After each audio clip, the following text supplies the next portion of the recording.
Board, while I appreciate the fact that you all have decided to put this back on the agenda to discuss putting masks on our children in school, I also read over the different options.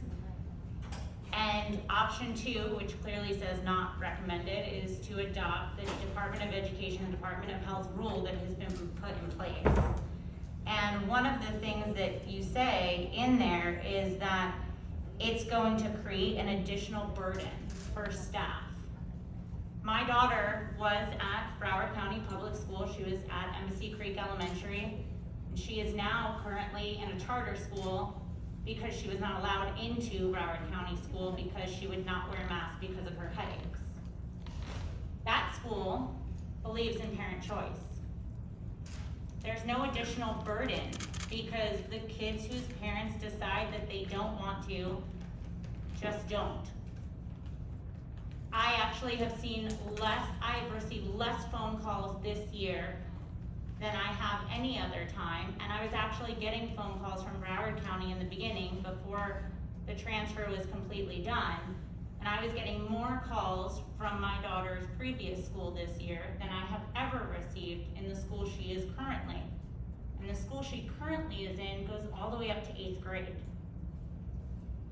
And there are kids there that are masked and kids that are not masked, and one of the issues that was brought up in a previous meeting was that there could be fights that break out and kids arguing with one another.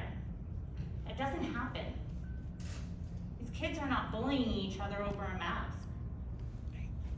I think at one point, one person said to my daughter when she first started, "Oh, you don't have a mask on." And my daughter said, "I don't want to wear one." That was the end of the conversation. It's about respecting her parents' choice and her choice. Going with option 2 would actually put that back in parents' hands.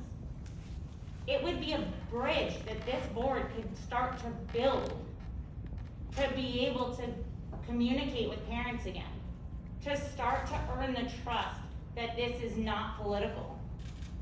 This is not just doing what you want to do.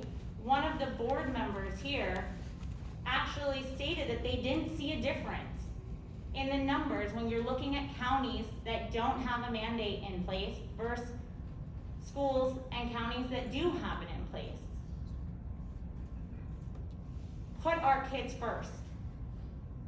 Put the parents back in the driver's seat. Thank you. Thank you. That ends